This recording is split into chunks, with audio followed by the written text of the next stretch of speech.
नमस्कार, बहुत स्वागत है आपका डेली 24 भारत में। मैं हूं आपके साथ अनीता शर्मा। शुरुआत करते हैं मध्य प्रदेश और छत्तीसगढ़ की बड़ी खबरों से। प्रदेश सरकार के वित्त मंत्री जगदीश देवड़ा ने आगामी बजट को लेकर महत्वपूर्ण जानकारी साझा की है। उन्होंने कहा है कि 18 फरवरी को मुख्यमंत्री मोहन यादव के नेतृत्व में बजट पेश किया जाएगा। वित्त मंत्री ने यह भी आश्वासन दिया है कि आने वाले बजट पहले पेश किए गए बजट से बेहतर और अधिक समावेशी होगा। इसके साथ ही उन्होंने कहा कि बजट में किसी भी वर्ग या फिर विभाग को वंचित नहीं रखा जाएगा। बजट की तैयारी में सभी क्षेत्रों और विभागों की आवश्यकताओं को ध्यान में रखा गया है ताकि राज्य के विकास और जनता की भलाई सुनिश्चित हो सके। उन्होंने ये भी कहा है कि बजट में पर्याप्त व्यवस्था और संसाधन शामिल होंगे। फाइनेंस मंत्री ने विपक्ष पर भी निशाना साधते हुए कहा कि कांग्रेस को बजट पेश होने के बाद से सदन में जवाब दिया जाएगा। उन्होंने कहा कि ये बजट राज्य के सभी नागरिकों के हित में तैयार किया गया है और इसका मुख्य उद्देश्य आर्थिक स्थिरता और विकास को बढ़ावा देना है।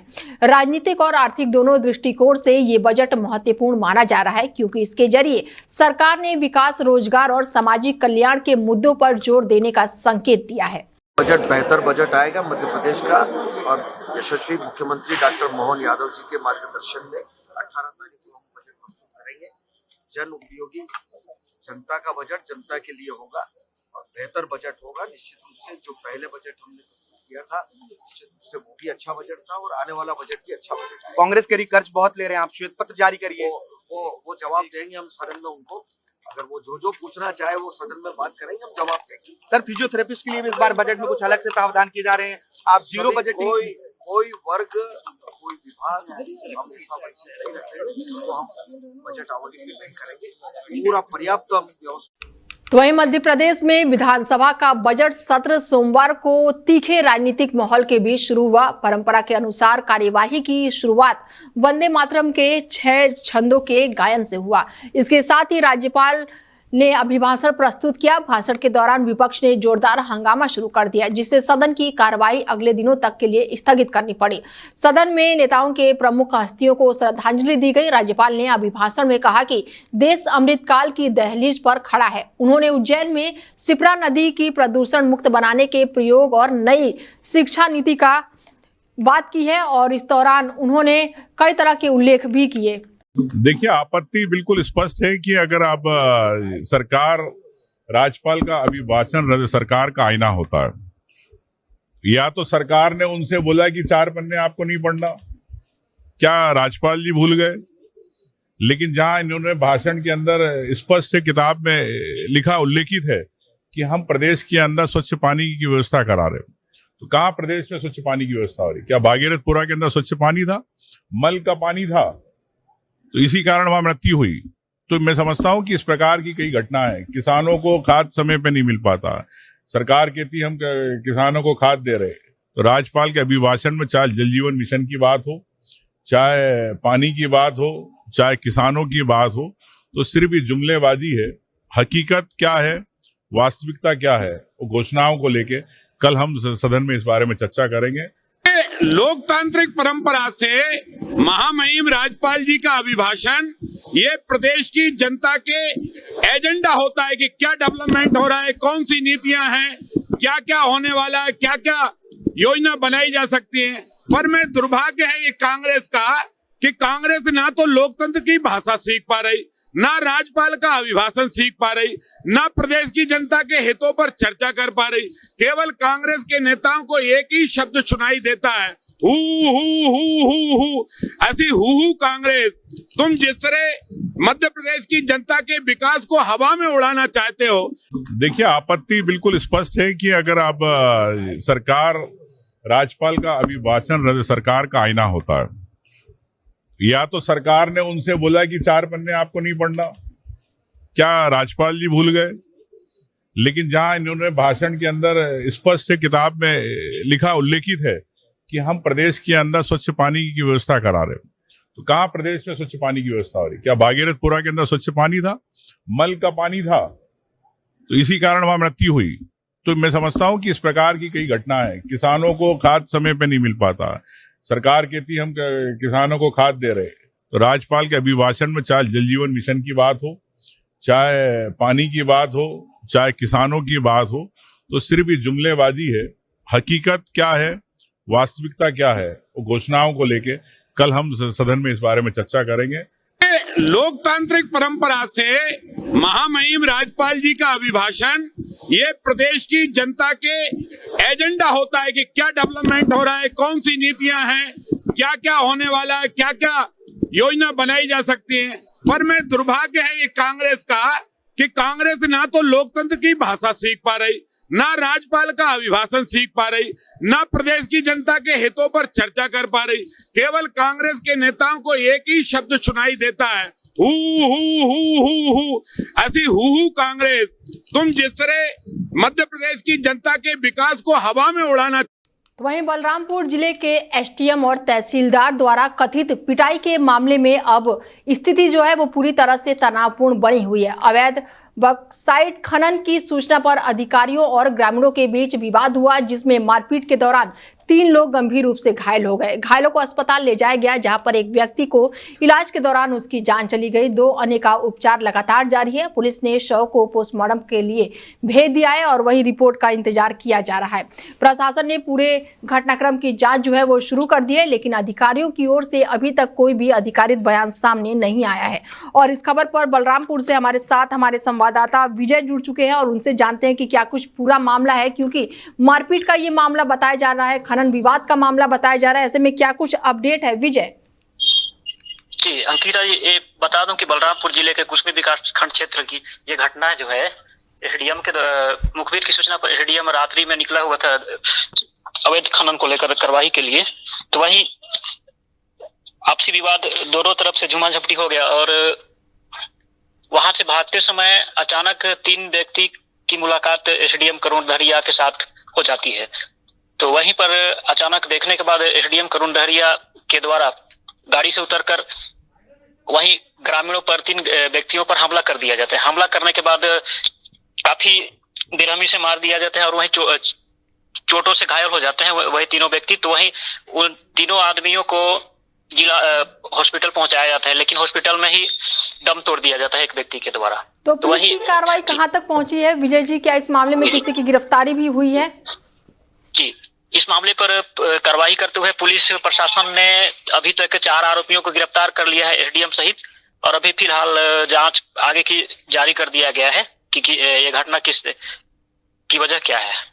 और ऐसे में कहा जा रहा है कि कांग्रेस भी जो है इस मुद्दे पर लगातार घेर रही है, नारेबाजी कर रही है, सड़कों पर बैठकर विरोध प्रदर्शन भी किया जा रहा है। तो क्या अब ये मामला राजनीतिक रंग ले चुका है? जी, ये अभी तो फिलहाल राजनीतिक रंग ले चुका है और तरह तरह के लोग, राजनीतिक दल के द्वारा तरह तरह के जिला प्रशासन पर सवाल उठाया जा रहा है कि एक जिम्मेदार व्यक्ति के द्वारा इस तरह से हरकत करने पर, आखिर अगर जिम्मेदार व्यक्ति इस तरह से हरकत करता है तो क्या पूरे जिले की आम नागरिक सुरक्षा व्यवस्था पे। ठीक है विजय जी, तमाम जानकारी के लिए बहुत शुक्रिया। बता दें कि अब ये जो मामला है वो पूरी तरह से राजनीतिक रंग ले चुका है। कांग्रेस जो है वो लगातार नारेबाजी करती हुई और बीच रोड पर धरने पर बैठ गई है। प्रशासन ने कहा है कि पोस्टमार्टम रिपोर्ट आने के बाद ही आगे की कोई कानूनी कार्रवाई की जाएगी। तो वहीं राजधानी भोपाल में किन्नर समाज द्वारा आयोजित विशेष धार्मिक समारोह में किन्नर अखाड़ा जो है वो परंपरा के अनुसार पट्टाभिषेक सम्मान हुआ और इस कार्यक्रम में किन्नर अखाड़ा के महामंडलेश्वर आचार्य लक्ष्मीकांत त्रिपाठी और गुजरात के महामंडलेश्वर कशिश देव भावना का मौजूदगी में वैदिक मंत्र उच्चारण और विधि विधान के साथ उनका अभिषेक किया गया और इस दौरान देवी रानी को सनातन धर्म के सम्मिलित कर आशीर्वाद दिया गया। समारोह के बाद से विवाद भी शुरू हो गया। अखिल भारतीय संत समिति मध्य प्रदेश के महंत जो है श्री अनिलानंद महाराज ने किन्नर पट्टाभिषेक और तथा कथित शंकराचार्य की घोषणा पर आपत्ति जताई। उन्होंने कलेक्ट्रेट और पुलिस प्रशासन को ज्ञापन देकर आयोजन की जांच और वैधता की पड़ताल करने की मांग की। वहीं हिंदू संगठन सांस्कृतिक बचाव मंच और हिंदू सभा समिति के अध्यक्ष चंद्रशेखर तिवारी ने कहा कि शंकराचार्य पद केवल 4 पारंपरिक पीठों तक सीमित नहीं है। उन्होंने स्पष्ट किया है कि हर समुदाय को आयोजन का अधिकार है, लेकिन सनातन परंपराओं से जुड़े पदों का उपयोग नियमों के अनुसार होना चाहिए। जय श्री महाकाल, ओम नमो नारायण। मैं किन्नर अखाड़े, अंतर्राष्ट्रीय किन्नर अखाड़े की मैं आचार्य महामंडलेश्वर स्वामी प्रोफेसर डॉक्टर लक्ष्मी नारायण त्रिपाठी आज भोपाल आई हूँ क्योंकि भोपाल में जिस तरीके से उपद्रव वो नकली संत ऋषि अजय दास ने मचाया है, हिंदू मुसलमान किन्नर समाज में कभी ऐसा होता नहीं है। हम 70 जात की रोटी खाते हैं और 70 जात के बच्चे हमारे समाज में हैं। जैसे मुख्य धारा के समाज में कोई क्रिश्चियन है, सिख है, ईसाई है, मुसलमान है, यहूदी है, वैसे हमारे में भी अलग अलग समाज के बच्चे हैं। और संस्कृति बचाओ मंच जो किन्नर अखाड़े के शंकराचार्य घोषित किया जा रहा है उसका विरोध करते हैं हम, क्योंकि हमारे 4 मठ हैं और 4 पीठ है, उन 4 पीठ के ही शंकराचार्य हो सकते हैं। अगर ऐसे हर जगह शंकराचार्य बनने लगेंगे तो ये देश जो है सनातन को आघात पहुंचाने का काम करेगा। हम ये ऋषि अजय दास वही ऋषि अजय दास है जिसने कि आज से कई वर्ष पहले विवाह एक नैतिक बलात्कार किताब लिखी थी जिसका कि संस्कृति बचाओ मंच ने विरोध किया था। देखिए, आज मुझे ही मेरे समाज के लोगों ने और भगवा पार्टी ने मिलके और एवं किन्नर अखाड़े के संस्थापक ऋषि अजय दास जी ने और किन्नर समाज के लोगों ने मिलके मुझे शंकराचार्य पद पे बिठाया। क्यों बिठाया? क्योंकि हर स्टेट में किन्नरों को कष्ट हो रहा है, सनातनी हिंदू बच्चों को प्रताड़ित किया जा रहा है, ये हर स्टेट में आवाज उठ रही है। तो इसीलिए आज उनका नेतृत्व करने के लिए कोई नहीं है, तो आज मुझे यहाँ बुला के किन्नर शंकराचार्य के पद। तो वहीं सागर जिले में महाशिवरात्रि के पावन पर्व पर हर हर महादेव की गूंज से नगर जो है वो भक्तिमय हो उठा। संकट मोचन परिवार और महादेव परिवार और महाकाल परिवार के तत्वाधान में भगवान शिव और माता पार्वती के विवाह का भव्य आयोजन संपन्न हुआ। श्रद्धालुओं की भारी भीड़ ने धार्मिक माहौल को और भी उल्लासपूर्वक बना दिया। देवरी नगर में पारंपरिक तरीके से भव्य शिव बारात निकाली गई और ऐसे में बड़ी संख्या में श्रद्धालु जो थे वो यहाँ पर पहुंचे थे और फूलों की वर्षा के साथ भव्य स्वागत किया गया। वहीं छतरपुर जिले में दिन दहाड़े चोरी की बड़ी वारदात जो है वो सामने आई है। बता दें कि डॉक्टर नारायण सिंह के सोने घर को चोरों ने अपना निशाना बनाया और करीब 20 लाख रुपए के मूल्य के सोने चांदी के जेवरात और नकदी चोरी कर ली है। परिवार जो है रविवार को धार्मिक कार्यक्रम के लिए बाहर गया हुआ था और इस अवसर का फायदा उठाकर चोर घर में घुस आए और अलमारी के साथ 2 अन्य ताले तोड़कर जेवरात और नकदी पर हाथ साफ किया। चोरी की वारदात जो है इतनी तेज थी कि आसपास कोई भी उन्हें देख नहीं पाया। शाम लगभग 7 बजे जब परिवार घर लौटा तो गेट खुला देखकर उन्हें बड़ा झटका लगा। चोरी देखकर परिवार सदमे में था और पूरे क्षेत्र में चिंता और भय फैल गया है और इस घटना ने क्षेत्र में सुरक्षा की गंभीरता को चुनौती खड़ी कर दी है। सूचना मिलते ही पुलिस तुरंत ही मौके पर पहुंची है और आगे की कार्रवाई अब शुरू कर दी है। नारायण सिंह हमारा नाम है, गंज में रहते हैं। 15 तोला के लगभग सोना गया है, 1.5 किलो के आसपास चांदी, 70,000 रुपये न। कहाँ गए थे आप लोग? कहाँ गंज में कहाँ मकान है? गंज में हमारा सरस्वती कॉलोनी में मकान है। बागेश्वर धाम गए थे वहाँ कन्या विवाह कार्यक्रम देखने के लिए।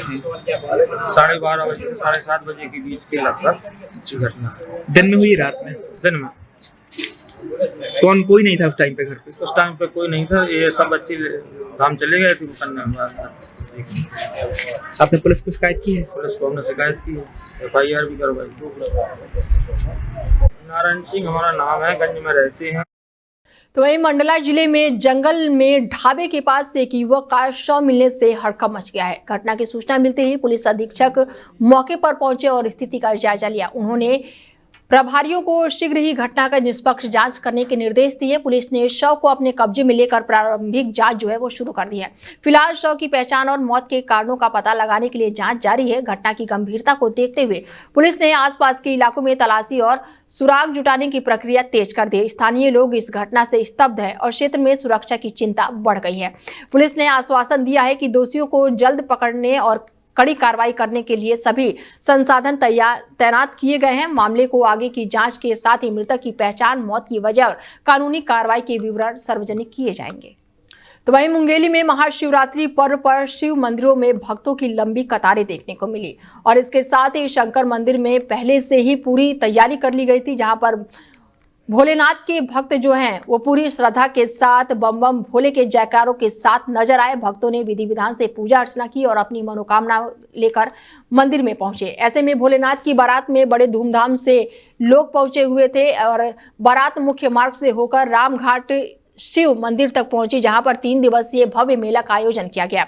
शाम को महाआरती के बाद से प्रसाद वितरित किया गया। महाशिवरात्रि के अवसर पर मंदिरों में विशेष पूजा और अनुष्ठान आयोजित किए गए, जिसमें बड़ी संख्या में श्रद्धालुओं ने भाग लिया। लगभग 100 साल के बीच में पूजा पाठ हो रहा है श्री जी का पूजा घाट मेला खड़ा घाट का, और उसी समय से मेले का आयोजन हो रहा है। और बड़े पिताजी श्री विश्वनाथ जोगी द्वारा, और वो मेले का आयोजन उसी समय चलता आ रहा है अभी तक।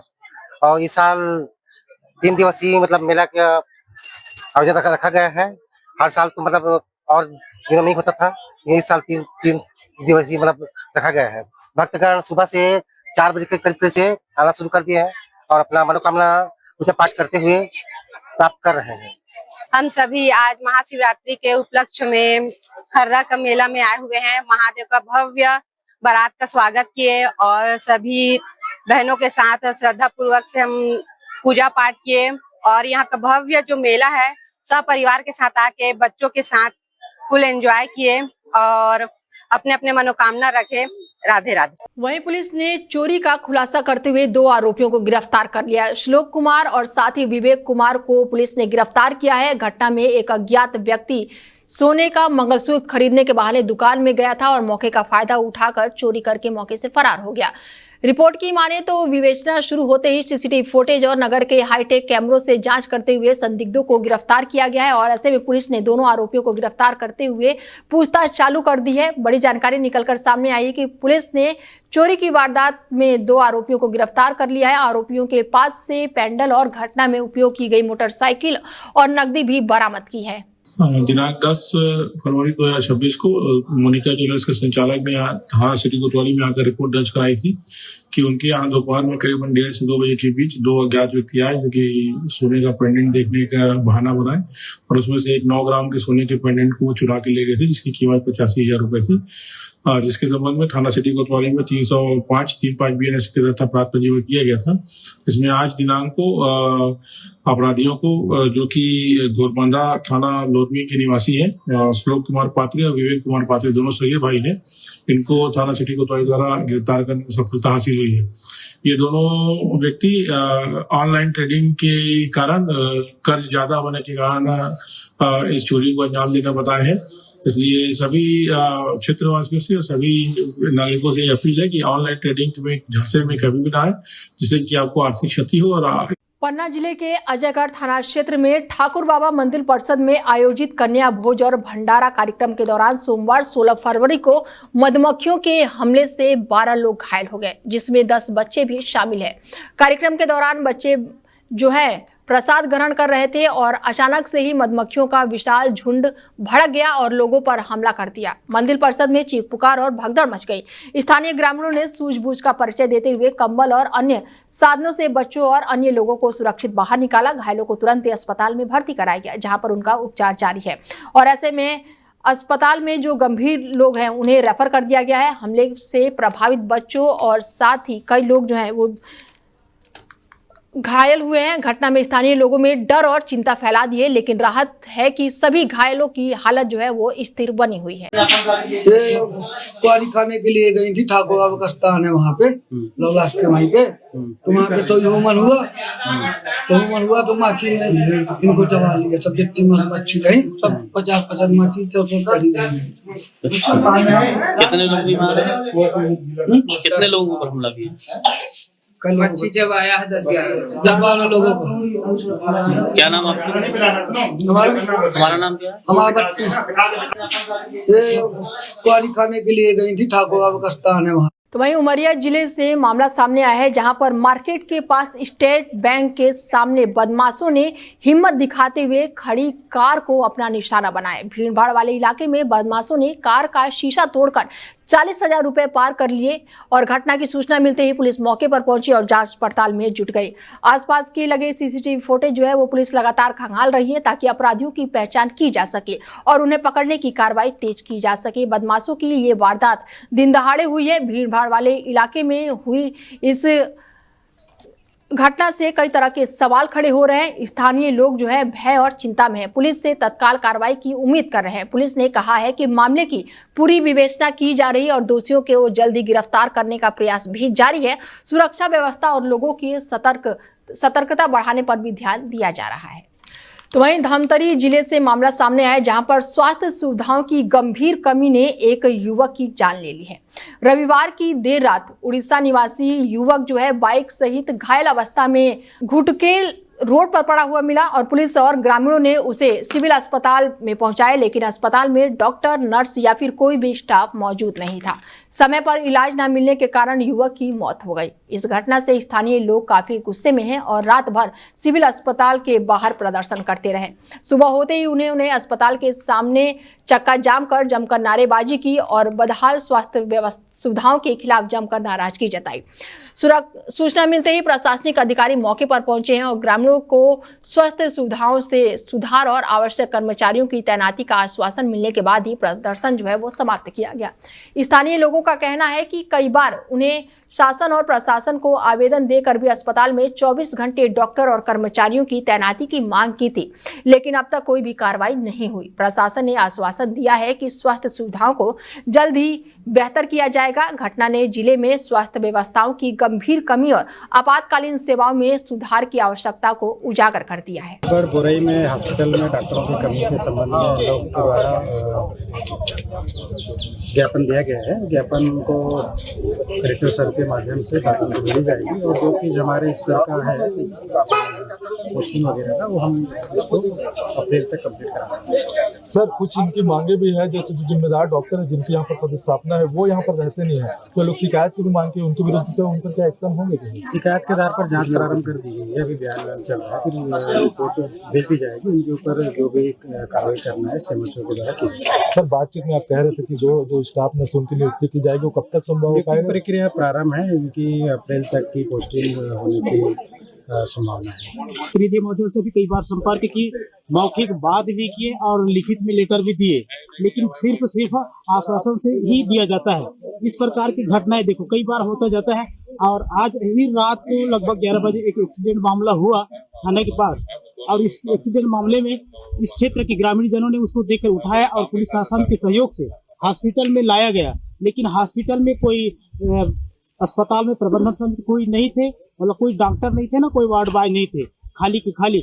इसके एवज में ही मतलब जो एक्सीडेंट हुआ था वो बेहोशी हालत में हुआ और इसका जिम्मेदारी मेरे को लगता है कि हॉस्पिटल। वहीं क्षेत्र में तेज रफ्तार का कहर देखने को मिला है, जहां पर 12वीं का छात्र को तेज रफ्तार ट्रक ने कुचल दिया। हादसे में छात्र के दोनों पैर बुरी तरह से घायल हो गए। स्थानीय लोग और पुलिस की मदद से घायल छात्र को अस्पताल में भर्ती कराया गया, जहां पर उसका इलाज जारी है और ऐसे में जबलपुर में इलाज के दौरान छात्र की मौत हो गई है। घटना के बाद से ट्रक चालक मौके से फरार हो गया। थाना प्रभारी अभिषेक पटेल ने सक्रियता दिखाते हुए पुलिस को सूचना दी और ट्रक चालक को गिरफ्तार कर लिया गया। घटना सीसीटीवी कैमरे में कैद हो गई है, जिसका वीडियो सोशल मीडिया पर वायरल हो रहा है। तो वहीं क्षेत्र में वैलेंटाइन डे के दिन एक युवक का शव मिला है, जिससे पूरे इलाके में सनसनी फैल गई है। शुरुआती जांच में पुलिस हत्या या फिर दुर्घटना दोनों पहलुओं पर विचार कर रही है। 2 दिन बाद ही पुलिस ने सनसनीखेज खुलासा किया है कि हत्या सुमित की पत्नी जमुना और उसके प्रेमी सूर्यकांत ने मिलकर की है। जानकारी के अनुसार सुमित जबलपुर का रहने वाला है और अपने रिश्तेदारों के यहाँ पत्नी के साथ था। पत्नी जमुना के अपने पड़ोस के युवक सूर्यकांत के साथ नाजायज संबंध थे। हत्या की योजना के तहत दोनों आरोपियों ने सुमित का पीछा किया। रास्ते में मधुबन ढाबे के पास आशिक ने सुमित की बाइक रोकी और हाथापाई के दौरान पत्नी ने आशिक के साथ दिया। अंततः आशिक ने बल्ले से सुमित को मौत के घाट उतार दिया। पुलिस ने मृतक के परिवार और आसपास के लोगों से पूछताछ की है और फिलहाल पूरे मामले की जांच पड़ताल में जुट गई है। यहाँ पे अमित कछवाहा नाम का एक व्यक्ति आया था घाना थाना तिलवारा जिला जबलपुर से। उसने बताया कि मेरा भाई अपनी भाभी के साथ में अपनी पत्नी के साथ में आया था और आके यहाँ पे क्या बोलते हैं मंडला जाने के लिए बताया था, लेकिन वो घर वापस नहीं आया, जिस पे गुम इंसान थाना में कायम किया गया था। 14 तारीख को सुबह पता चला कि वहाँ से कुड़ा मेली के आगे कहीं से कुछ बदबू आ रही, कोई लाश पड़ी हुई है। जो हम लोग ने मौके पे जाके देखा तो पता चला कि वहाँ पे अमित का भाई सुमित काछी मृत हालत में पड़ा हुआ है। जब उनके वारसानों को बुलाया गया तब पता चला कि इनके मृतक और उसकी पत्नी के बीच में विवाद चल रहा था। उनने संदेह जाहिर किया कि पत्नी ने शायद कुछ इसमें हत्या वगैरह का हाथ रहा होगा। जब जाके उसकी पत्नी जमुना उर्फ कविता की तलाश किए, वो मिली, उससे पूछताछ की गई। उसके द्वारा बताया गया कि सूर्यकांत त्रिपाठी पंडित जी हैं जिनसे मेरी पहचान हुई थी, और उन्हीं के साथ संबंध बताते हुए पति से आए दिन लड़ाई बड़ाई हो रही थी। इसलिए हमने अपने पति को रास्ते से हटाने के लिए सूर्यकांत त्रिपाठी के साथ प्लान बनाया और उनको लेकर मंडला तरफ आए। तो थोड़ा मेली मधुबन ढाबा के थोड़ी सा आगे उनको जंगल में ले जाके धारदार हथियार से मारकर उनकी हत्या कर दी है। फिलहाल बुलेटिन में मेरे साथ इतना ही। दीजिए इजाजत, नमस्कार।